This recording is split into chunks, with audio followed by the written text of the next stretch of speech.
Welcome to Horsehead Bookends for another Gaming Friday. So today we decided to, we went through our list because usually before we play or before we film, we go through our libraries and we try to come up with a game that either one of us hasn't played before, that's the other one likes, or we usually have a consensus of, hey, we love this game, let's play it again. Which is always a good time because it's really good to play the games you own and stop buying new ones. But you know, no one can stop. So anyway, we each put together a list of Mine's 5 a little games. longer. Yeah, how many do you? He said 5 games. I wrote down 5 games, but I put 15 accidentally. all right. But you know what's gonna happen? Anytime we do have the same thing, you just cut it out. Yeah, I could. Or if you go, yeah, I played that game. Exactly. And then you I'll just say, go, oh, cut it out. All right, so let's go. I'm gonna go from the number 5 to number 1, I think. Yeah. All right. Number 5, one game is Catacombs. Oh yes. Because Catacombs is a fantastic one versus many, or it's a team of, it's kind of like a dungeon crawl, but instead of moving your character and rolling dice, you're actually flicking these big wooden discs to attack enemies. And if you had like a magic missile, you get to actually flick a little missile. Otherwise, if you had a melee attack, you would have to flick your disc right up to that person and hit it to knock it off. And you go through the dungeon levels, you get gold, you get to buy new equipment. It's a favorite. It's probably one of my favorite dexterity games. I have a lot of favorite dexterity games. It's number 3, but it's still number 1 in my heart. For me is I'm gonna go with Demeter, which is a flip and write, and it is by Hachette Games, or and Sorry We're French, which I have to say is one of my favorite publisher names. That's a publisher. Yeah, it's on the side of the box. It just says Sorry We're French, and I absolutely adore it. And Demeter is a flip and write where you are exploring an unknown planet and there's a bunch of dinosaur species on it. So all of the different cards that you flip, there's different actions that you take, they're different colored, and you're trying to explore as much as you can. And I just really enjoy it. There's Demeter, there's an expansion that was a summer and a winter map, so there's 3 different maps. And then they made Varuna, which is like Demeter 2.0, which is underwater. But what I thought was really awesome, all 3 games, or the second 2 games, had expansion material for the other games. So if you own all 3, there was promo material in one for the other that just doesn't work on its own, which I thought was so cool. Like, here's something for Varuna. So that's my number 5 because I never heard of it. It's such an interesting, different roll and write. I never heard of it, but most of the time I feel like I live under a rock. I don't know when these games come out, and I'll see I'll get an ad or someone will say, "Oh, hey, this game was just announced," and I'm like, okay, and I'll find it and I go, "Oh yeah, that game looks good. I think I want that." I don't really actively try to find new games.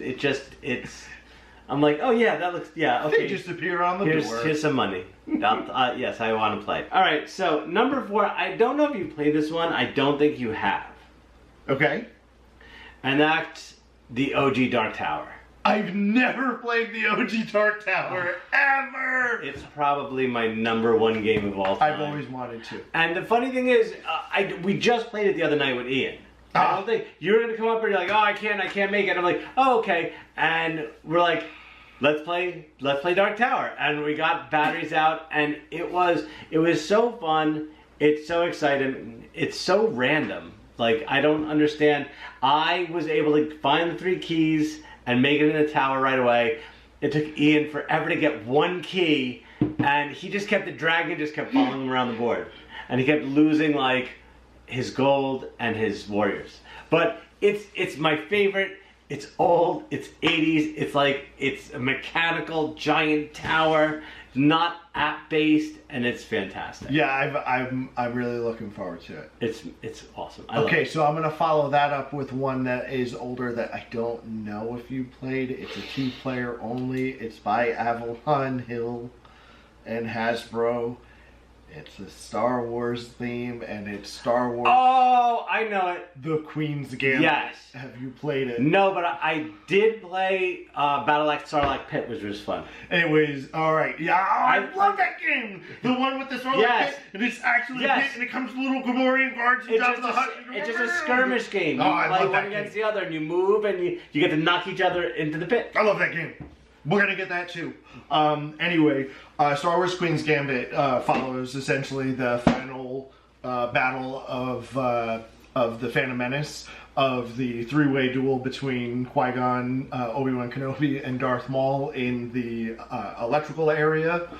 You are playing that battle. You are playing the Thebe Palace battle, which is a 3-story tall board. And you're also fighting the Gungan and droid battle out on the fields at the same time. You're doing they're all in play. Also in play is Anakin flying the Naboo starfighter against the droid control ship. So there's multiple paths to victory. In fact, if the Jedi kill Darth Maul, or Darth Maul kills both Jedi, they could leave and go and kill every other player too. They could move into the actual palace as well. But only after the scenario that you're currently doing is finished? After they kill... No, so that's the thing. It's card-based. So when you have your hand of cards, you're choosing, I'm going to play this card this turn. And then your opponent chooses a card and they play a card. Well, I played a card for the Naboo field, Gungans versus droids. He played a duel in a saber duel. Well, now my guys are going to get hit, but I'm also hitting some of his stuff with no retaliation. That's really interesting. I know the game is always hard to find. I know it's pretty pricey. Mm-hmm. And I didn't realize that's the premise. So I'm looking forward to play it. All right, number 3 is I know you haven't played it, and it's my favorite dungeon crawl of all time, and that is Dungeon Quest. Oh, I know I haven't played Dungeon Quest. Yes. Is that the one that sat on my shelf for a little while? Yes. Ah, yeah. I've looked at it and I wanted to play it, and I was like, I'll play it with Rob one day. It is probably one of the most brutalist dungeon crawlers, and it's just so simple. You pick a tile from the bag and you put it down and you move your guy and you try to get closer to the treasure. But you might pull instant death, and it happens a lot of times. And once you get in to get the treasure, you still have to get out to get the treasure. It's so difficult, yet it's so much fun. And games will last either 25 minutes or a game can last 2 hours. Well, I've never had a game last 2 hours. Like, someone usually dies pretty quickly. I think the longest a game lasts maybe an hour, but it's so much fun you automatically want to play again because it's so easy and it's a good time. So I'll go with one of my favorite dungeon crawl. I guess it's like a dungeon crawl. It's a fantasy type RPG game. I've had it on my shelf for almost 2 years. Finally played last week with my buddy Dave, and we absolutely fell in love with Hexplore It.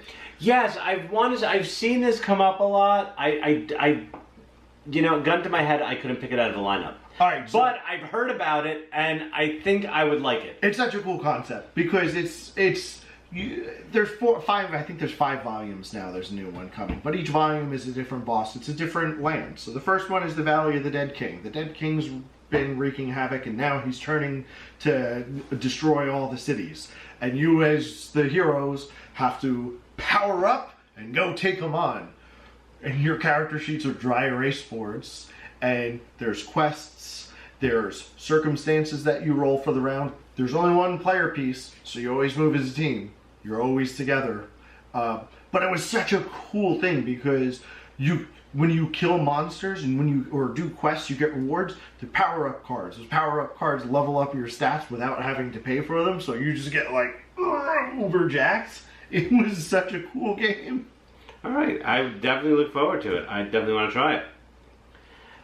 Number 2, another game on probably my top 10 of all time. Now, this game has been known to make people cry, and it is Feudum by Mark Swanson. Yep. I absolutely am in love with this game. I am in love with this art. The game is sort of a combination area control, worker placement game, variable powers based on what you're choosing. Yeah. And it incorporates this rondo mechanic that not only has a clockwise, but it also has a counterclockwise action called push-pull. Yep. Then if you have the most amount of what's the word I'm looking for? I guess influence in the guild. You're the guild leader, which gives you different points. Everything is peaceful up until like the second epic, when then people start attacking, and then the catapults start coming out, and you have to feed your people, and you have to make sure that they have enough wine. But if they have too much wine, they're not going to be able to do anything. And if you can't have meat, you can add the squirrels in Connor's collection, where you could eat squirrel meat that generates throughout the board. It's just probably one of my absolute favorite Euro-style big brain-burning games ever. I really want to play that one. I actually own it, but I've never played it, so yeah. I'm very much. And I taught you the one day, but we didn't get a chance to play it. Yeah, no, you gave me a nice run through. I've read the rules quite a few times, but I'm really interested to play it. I've set it up, but then I was like, I don't want to learn this big brain-burning game by myself. That's dumb. Yeah, it's great, and it is very brain-burning, but once you get the hang of it, everything flows and everything makes sense, and you actually do have a good time. Just a little long. It's about a 2.5 hour game. Mine's gonna be Burn Cycle by Chip Theory Games. I've been dying to play this one. So I played it actually quite a few times solo. The latest Kickstarter that came out, there was a fan who made these really awesome play cards that essentially, one was for setup, one was for turn sequence, like essentially card 1, 2, 3, 4, 5. Here's the setup and then flow of the game. And that made it so much easier, but they actually asked him if they could produce them in the PBC. Oh, so that's fantastic. Those are now part of the game. But it's really fun. It's a very stealthy game. It's a very strategic game. You may not be fighting very often. You kind of want to go through the whole level without being seen. You want to do everything you can without having to, cast any suspicion and get anybody looking for you. So it's a very stealthy game.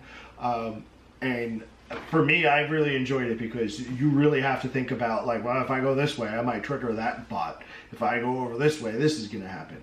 Crap, let's just break through the wall. Let them all come running. Yeah, that's another one I definitely want to play too. Finally, the number 1 game on my list that Mike hasn't played that he needs to play. Can you guess what it is? Barrage! Because it's right there. Wrong. What? Brass Birmingham. Oh! Well, they both started with a B, so yes, I was close. Barrage? I thought you played Barrage. No, I own Barrage, but I've never played it. All right, well, that can be an honorable mention. But Brass Birmingham, I think it is my number 2 game of all time. It is an amazing economic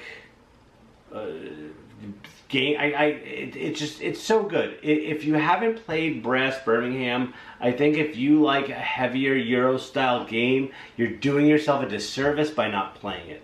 It's just brilliant from start to finish. I don't think I've ever won a game of Brass, but it's so good. It's one of those games where you're like, oh, I made this stupid move. Oh, I made this stupid move. How long was that game? That game took 2 hours long. Oh. Okay, let's do one more. Like, it's okay. Let's try to play faster. it is such a good game. It is probably my number 2 of all time. Yeah, that's one I've heard quite a bit about. My friend RJ also has it, but that's one I've been dying to play as well. I love a game that'll make you thinking into the night, like, oh, if I made that move 2 turns earlier. It does the whole time, and you're like, I want to play it again, and you're like, it's 2 in the morning. Yeah. I need to go to work. Like, no, one more. That's awesome. Yeah, no, we definitely have to do that. Yeah. All right. Well, do you think you know what my number 1 is that I've played that I haven't mentioned yet? Arnak. No. It's Cthulhu Death May Die. Oh my God, yes! I want to play this game so bad. I've been trying. It's always on my list whenever I'm selling games. I don't really trade that much for games because if I don't have it, you have it. Yeah. So it's one game that I've just been trying to trade for because I want to play it. I enjoy it because it's one of those, there's not really like a spooky secret scenario like Mansions of Madness or anything. You pick an episode, you pick an ancient one.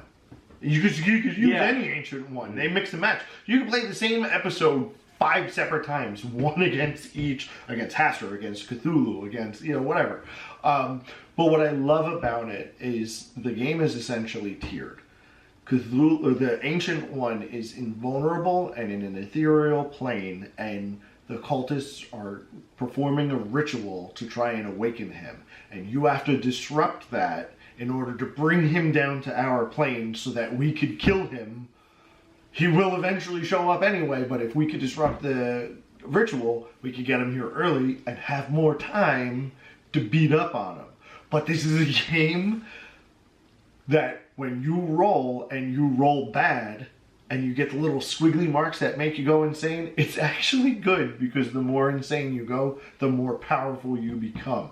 Every time it hits a specific spot, your paranoia, everybody has a specific thing. It's a card. You have to do what's on that card. You might have pyromania. You light the room on fire. But then you get to increase one of your special abilities. You upgrade it. So and then eventually you could roll the green dice, which have more hits on them. So half the time we win because there's 1 or 2 people left who were deathly close to being insane, but they're rolling 80 dice. It's just... Yeah, that's what I'm super excited to play it, and I can't wait to definitely check that one out. So what I think we're going to do is we're going to take these 10 games, we're going to throw them into a randomizer, and we're going to just, as they come out, that's what we're going to play, and we're just going to record it, and we'll probably reference back to this video in that video that we do in the future. So we'll definitely... Maybe we'll even pull the name at the end of one of the videos, so that way you'll know what's coming for the next one while we take time to prep and get ready for said game. That's actually a great idea. Yeah. At the end of our game, we'll pull the next one, and then we'll see what's going to be the next one on the list. It'll be like a new little series. I don't know. We'll have to think of some catchy name, like, you're dumb because you haven't played these games yet. Yes! That's just perfect. When I say that to Mike all the time, you haven't played Brass, you're dumb. You're dumb because you haven't played this game yet. Alright, so if you liked the video, please give it a thumbs up. Also, please don't forget to click on subscribe, ring the notification bell. You will get notified anytime I upload a new video. Questions or comments, feel free to post them below, and I'll get back to you as soon as possible. Otherwise, talk to you later.